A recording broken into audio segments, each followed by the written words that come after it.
Juste un petit rappel les amis pour vous dire que toutes mes vidéos sont aussi disponibles en podcast sur toutes les plateformes d'écoute. Les amis, bienvenue, j'espère que vous allez tous très bien, très content de vous retrouver pour cette nouvelle vidéo. L'Arabie Saoudite voudrait une place en Ligue des Champions. Les Saoudiens auraient l'intention de récompenser le vainqueur de la Saudi Pro League en lui attribuant une place en C1, j'adore la formulation, comme si c'est eux qui décidaient.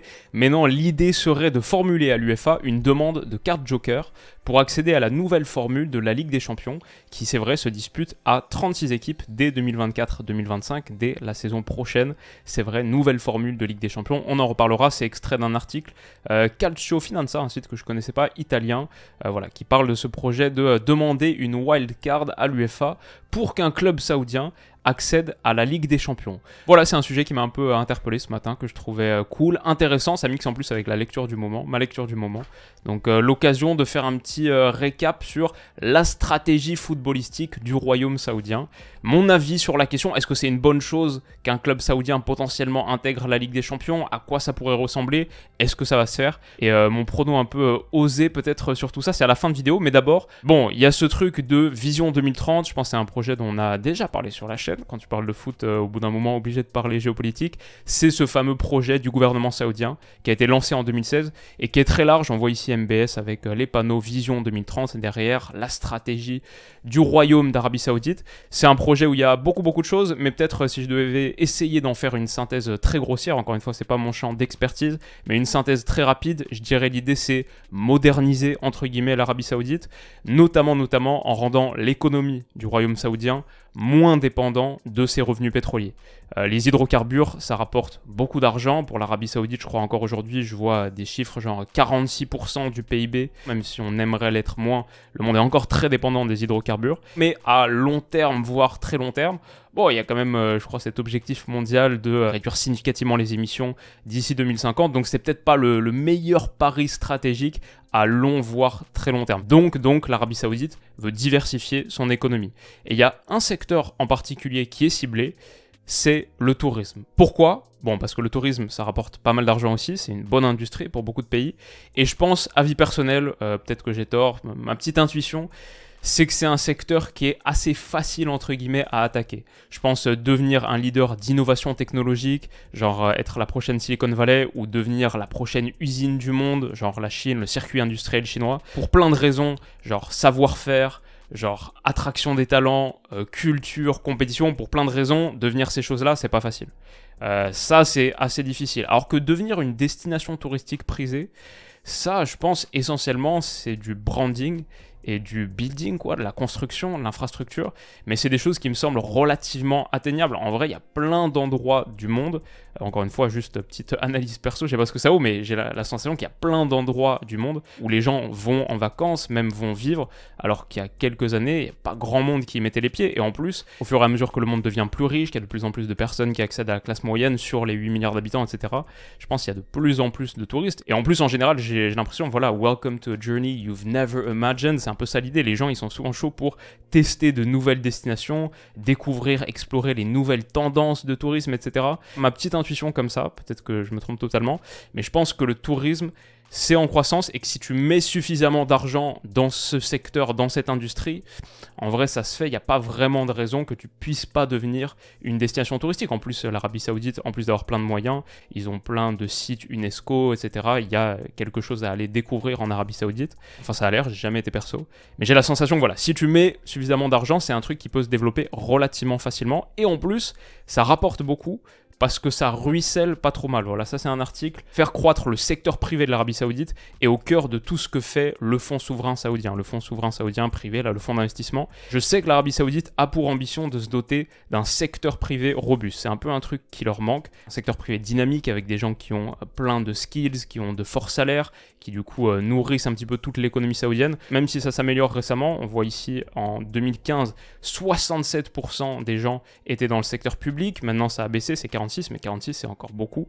Comme dans beaucoup de pays du Golfe, j'ai l'impression, il y a beaucoup d'emplois qui sont des emplois de secteur public, et le tourisme c'est une bonne manière de développer ce secteur privé. Donc voilà, l'Arabie Saoudite, comme pas mal de pays du Golfe, j'ai l'impression, aimerait être dans quelques années une des destinations touristiques majeures, et grâce à ça, équilibrer ses revenus, booster son secteur privé, devenir aussi plus influent en général. On sait que le sport, c'est un outil de branding exceptionnel, peut-être le plus puissant. C'est très utile pour dorer ou redorer son image. Bon, on sort quand même de 2 Coupes du Monde en Russie et au Qatar. Et vous avez dû voir passer les clauses du contrat de Neymar là, à Al-Hilal, où il est payé 500 000 euros pour chaque post Instagram ou chaque story sur ses réseaux pour faire la promotion de l'Arabie Saoudite. Ouais, voilà, ça dit des choses. Clairement, le sport, c'est un des outils de l'Arabie Saoudite pour atteindre le fameux projet de Vision 2030. Et c'est pour ça que cet été, le fonds d'investissement saoudien a acheté les 4 gros clubs saoudiens. Je crois que l'idée, c'était d'acheter ensuite 3 joueurs majeurs européens par club. C'est la stratégie qu'on est en train de voir déployer depuis quelques mois. Donc des clubs saoudiens qui désormais joueraient potentiellement des matchs de Ligue des Champions. L'Arabie Saoudite en a besoin. Ce truc de club saoudien en Ligue des Champions, je ne sais pas à quel point c'est avancé là le projet de demander à l'UEFA machin, mais c'est sûr pour moi que la question va se poser à un moment donné. Dans la stratégie d'influence saoudienne, c'est sûr que la question va se poser. Perso, malgré l'afflux de tous ces gros noms en Arabie Saoudite, perso, j'ai toujours pas regardé de match de Saudi Pro League. En vrai, je pense pas que ça va changer de sitôt et je pense pas que je suis le seul. Et je dis pas du tout ça en mode provoque, anti-saoudien, anti-argent saoudien dans le foot, etc.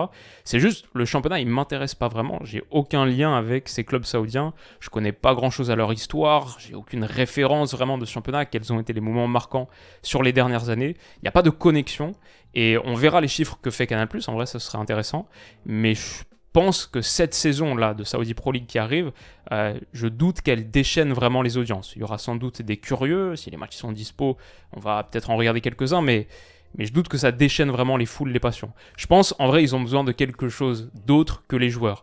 Je pense qu'au-delà des gros noms, pour passer la prochaine étape, ce dont l'Arabie Saoudite a besoin, c'est jouer contre des gros clubs européens. Le foot, c'est un business de joueurs, ouais, c'est vrai, mais en vrai, c'est encore plus un business de club. On peut argumenter que les grandes marques du foot, c'est pas Messi, Ronaldo, Neymar, Mbappé, Haaland, etc. C'est beaucoup plus Real, Barça, PSG, Man City, United, le Bayern, Liverpool, plein d'autres. C'est plus les clubs, les marques importantes, plus que les joueurs. Et c'est certaines ligues aussi. Je vais dire essentiellement en ce moment, Première Ligue et Ligue des Champions. Ça, les produits, les marques très très fortes du monde du foot. C'est différent de certains sports individuels, forcément, c'est des sports individuels. Le golf, si t'attires les meilleurs golfeurs, voilà, a priori, t'as des chances de devenir la ligue de référence parce que les gens suivent avant tout les golfeurs, peut-être les sports de combat, c'est pas du tout mon expertise, mais si tu montes une ligue concurrente avec les meilleurs combattants, voilà, tu vas devenir une des ou la ligue de référence parce que les gens suivent les combattants, je pense plus que les structures qui existent. Le foot, sport collectif, terreau d'identité locale. Dans cet environnement, les marques fortes, les concentrés de valeurs et d'intérêts, c'est les clubs. Je pense vraiment que l'Arabie Saoudite a besoin de mettre ses clubs au contact des clubs européens, des marques fortes, si elle veut continuer à se développer. Alors non seulement il y a une question de développement footballistique, je veux dire purement sportif, c'est au contact des meilleurs que tu progresses, etc. Mais je parle même pas vraiment de ça, je pense plus angle business. À part les fans très dévoués de Cristiano Ronaldo qui depuis quelques mois regardent les matchs d'Al Nasser, ou les fans très dévoués de Neymar qui vont mettre les matchs d'Al Hilal dans leur calendrier, dans leur agenda, ce qui est une vision du foot que je respecte, chacun fait son truc comme il veut, chacun vit le foot comme il veut. Je pense quand même que c'est une manière un peu minoritaire de vivre le foot. Je pense que ça représente pas plus de 10-15%. On est toujours fan de certains joueurs plus que d'autres, mais de là à se mettre à suivre des clubs et des ligues entières juste pour quelques joueurs, je pense que c'est quand même un phénomène un peu rare. Mon avis par rapport à tout ça, c'est qu'intégrer la Ligue des Champions, ce serait là un vrai game changer. Et bon, il y a plein d'angles peut-être pour parler de cette question. Un club saoudien en Ligue des Champions, il y a l'angle, c'est une compétition européenne, donc pourquoi est-ce qu'on prendrait des clubs non européens par définition. Il y a l'angle, ce serait légitimer l'Arabie Saoudite de leur donner accès à la Ligue des Champions et toute cette question de sports washing, de droits de l'homme et tout. Bon, je vais dire, je suis un peu d'accord avec tout ça, mais c'est plus des positions, elles sont pas si intéressantes, il n'y a pas grand chose à en dire. Genre, ouais, c'est vrai, une compétition européenne, a priori c'est mieux s'il n'y a que des pays européens par définition, mais bon, c'est déjà pas le cas. et la question des droits de l'homme, le sport washing qui serait fait avec ça en donnant accès au prestige de la Ligue des Champions, redorer l'image de l'Arabie Saoudite et l'accepter, ouais, c'est vrai, c'est pas cool. Bon, maintenant, c'est un truc qui existe en foot depuis un moment, et surtout la réponse à ça, elle est pas très intéressante, genre, ok, ouais, je suis d'accord, c'est nul, mais une fois qu'on a dit ça, il n'y a pas grand-chose d'autre à dire. Alors que moi, ce qui m'intéresse, peut-être que c'est une vision un peu étriquée, et peut-être que je suis trop dans mon monde. Pour moi, la question clé, vraiment la plus profonde, où il y a plein de choses à décortiquer, c'est celle du fair play financier, clairement, et toutes ses ramifications sur l'écosystème du foot européen. Est-ce que le foot européen peut survivre, vraiment? Est-ce qu'on n'est pas en train de voir les prémices de la fin de la Ligue des Champions, ou de la fin de la structure européenne telle qu'on la connaît? Ça m'intéresse vraiment. Peut-être on peut rappeler brièvement, bon j'avais fait cette vidéo il y a longtemps, les vraies règles du fair play financier. Très simplement, à l'époque c'était, tu avais le droit à 30 millions d'euros de déficit quand tu regardes tes indemnités de transfert et ta masse salariale versus tout ce que ton club te rapporte, versus tout l'argent que tu engranges. Tu avais le droit à être à moins 30 millions sur les 3 dernières années. Alors depuis ça a changé, maintenant c'est moins 60 millions et même moins 90 si le club est considéré comme étant en bonne santé financière. L'objectif à la base de ça, il y en avait deux. C'était meilleure santé financière de l'écosystème européen, des clubs de foot européens, et ça a plutôt bien marché. Il y a beaucoup moins de clubs européens qui sont en grande difficulté économique ou qui sont vraiment à la limite. Ça a plutôt bien marché.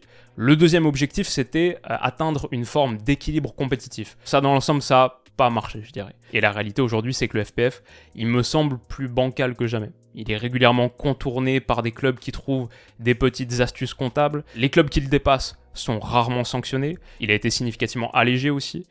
C'est difficile à renforcer comme système pour l'UEFA parce que exclure un gros club de ta compétition parce qu'il aurait dépassé le fair play financier, c'est mécaniquement rendre ta compétition moins attractive. C'est te faire un ennemi aussi, qui derrière va peut-être aller monter sa Super League.